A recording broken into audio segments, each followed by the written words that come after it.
Roger, 063 Alpha. Engine failure, 5,300 feet. Hours of fuel on board, landing 200 miles west.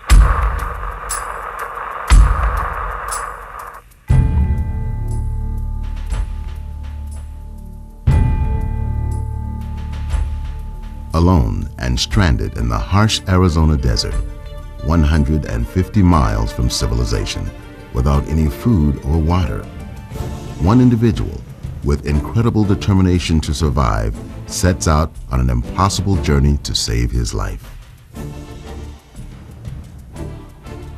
For 8 days, he battles with temperatures as high as 120 degrees and endures the pain of an unforgiving terrain. First walking, then staggering, and finally crawling the last 8 miles of his grueling 150-mile journey. There, lying stripped of clothes, rescuers discovered the badly blistered, bruised, and severely dehydrated body. Man, you okay? Hey, we need to get him to the hospital. Whoa, look at him. The man had lost over 25% of his body weight to dehydration, a percentage loss that should have been fatal.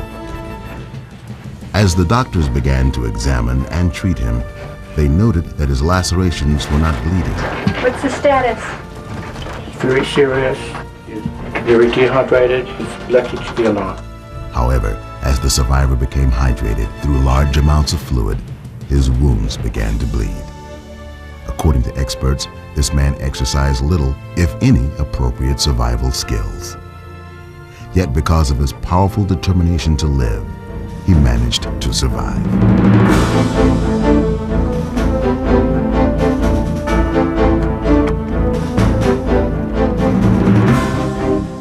An old wilderness proverb says, survival is 90% mental and 10% physical.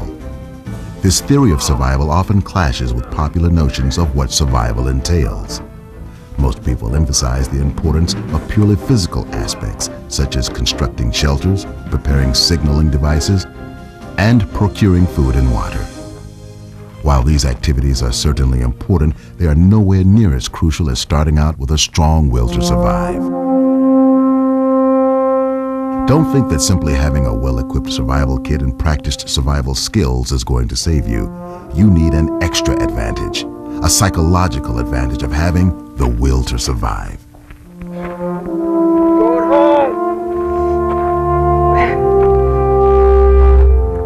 The likelihood of surviving the challenges of being stranded will be greatly diminished unless you have a strong desire to live. Sure, you can practice specific survival skills, but you won't know how strong your will to survive is until you're faced with an actual life or death situation.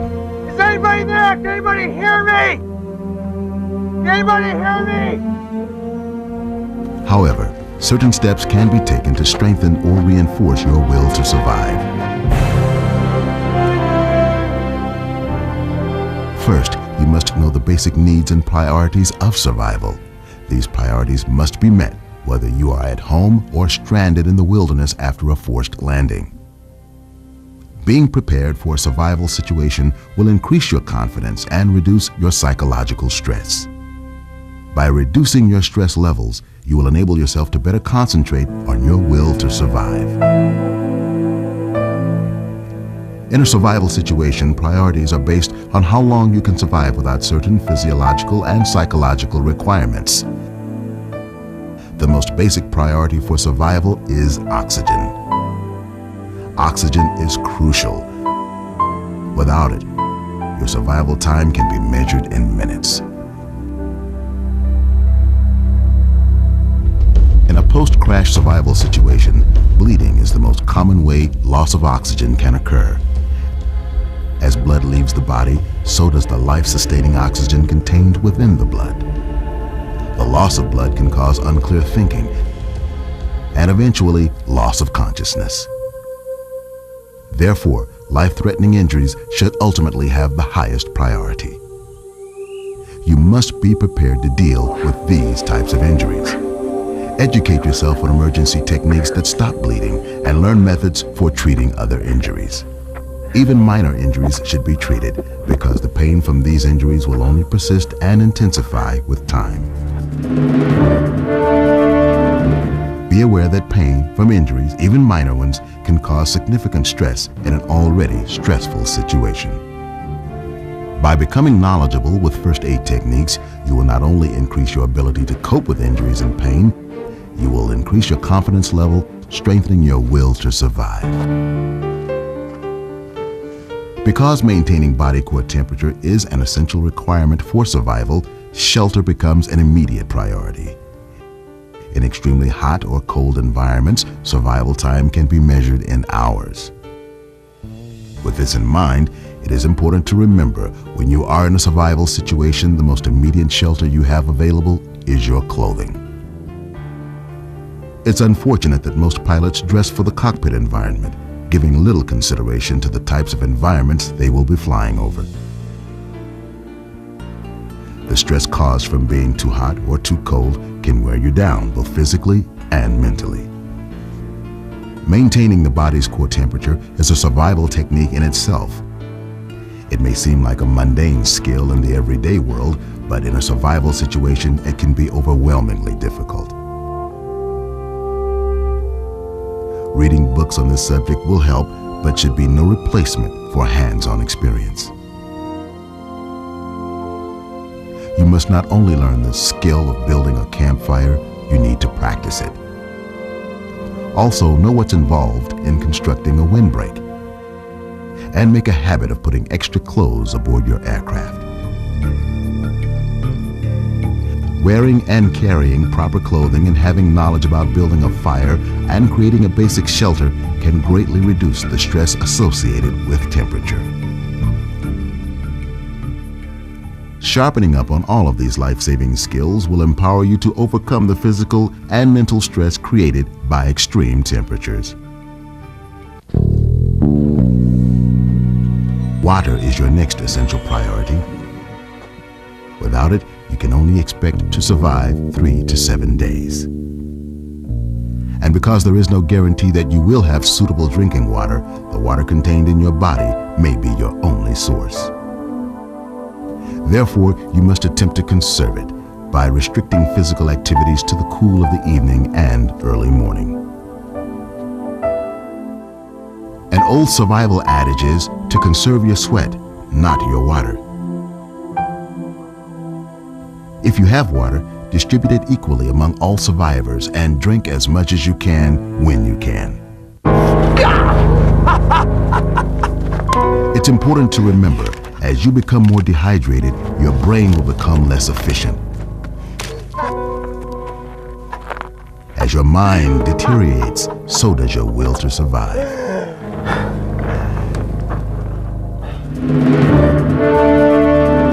Initially, when forced into a survival situation, you will experience a sudden adrenaline rush.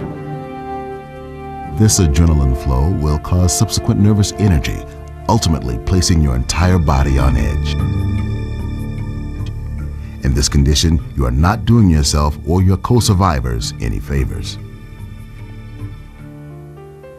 An effective survival strategy is to sit down. This will alleviate tension and excitement from the situation, as well as help you and everyone else think more calmly and logically. So after treating injuries and establishing adequate shelter, calm down and rest. Denying yourself adequate rest will simply cause your body to shut down. To help you remember this, think of the word stop. Sit, think, observe, and plan. Whenever you are not sure what to do next, just sit down where you are. Think about specific objectives you are trying to accomplish. Observe any potential obstacles that may lie between you and your objective. Then plan a course of action. This simple checklist can help you avoid wasting valuable energy and resources, allowing you to progress towards your goal in a practical and logical manner. Believe it or not, finding food should be your lowest priority. On the average, a person can go up to 30 days without food. However, if you do have food, eating could have a significant influence on your odds of survival. In regards to hydration, you should attempt to avoid eating unless you have an ample amount of drinking water. You must also concern yourself with the type of nutrition you eat more than the amount.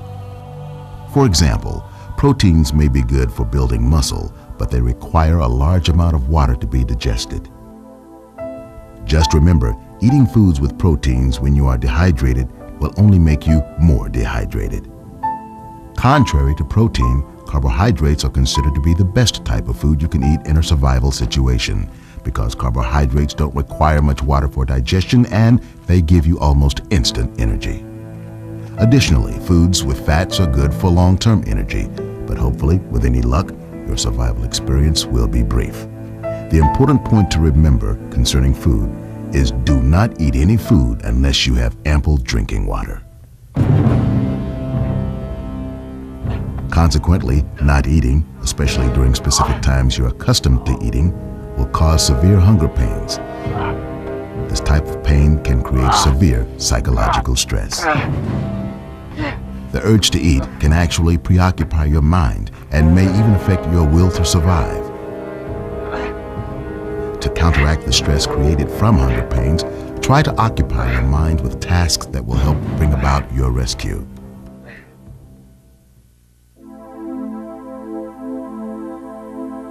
Being alone and stranded in a survival situation can be a traumatic experience in itself. But the stress associated with the feeling of being isolated can be a very serious matter. Humans simply need other humans for basic companionship.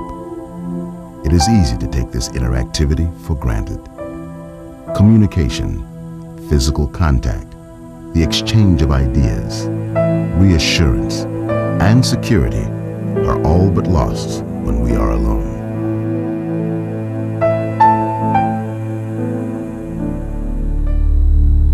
Furthermore, individual faith or religious beliefs can help you overcome the many types of psychological stress you may encounter in a survival situation. Having faith and religious beliefs can strengthen your will to survive.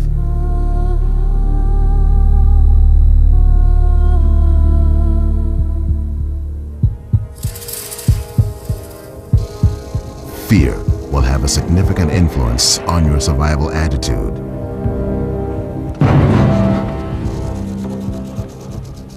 Fear can be your greatest ally and your worst enemy. Fear can create awareness, preparing you to react to an immediate situation. Or fear can cause you to panic and make irrational decisions. Decisions that might cost you your life.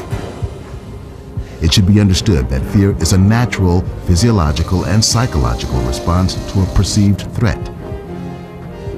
People who are frightened typically go into the fight or flight mode. They react to a threat by either standing their ground or running away.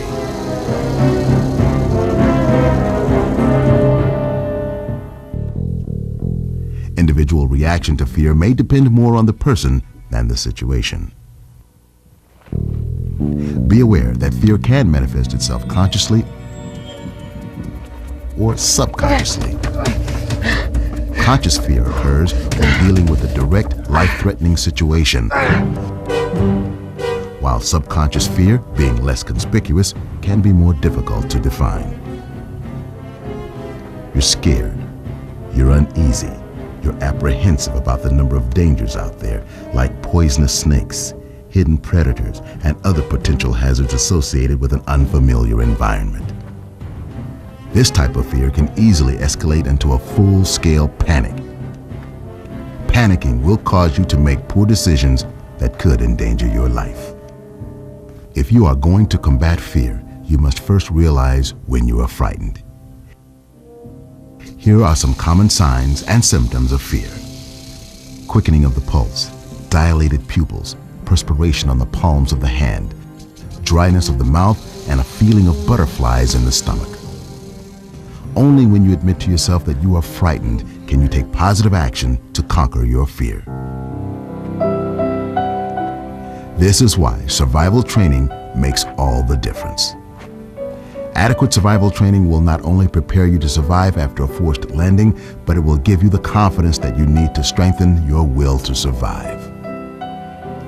When you ask most pilots about applying their survival skills, they will probably state, well, I won't be out there that long, or I'll file a flight plan and make sure that my ELT is activated. They're sure to find me. This response is one of denial, a denial that stems from a pilot's own fear. An effective means of conquering this fear can be as simple as packing a survival kit. By being prepared, you are admitting to yourself the possibility of being faced with a survival situation.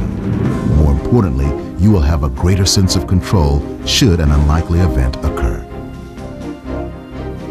Knowing what to do, when to do it, and how to do it can provide the skills needed to survive the most unfortunate of circumstances. All of these methods, together, will strengthen and enhance your psychological state of being, your mindset, and your will to survive. Oh, it's hot sand. Oh. Most survival skills are based on common sense. Always expect the unexpected. With proper training, preparedness, and confidence, you can prepare yourself for the unknown. You can prepare yourself against all odds.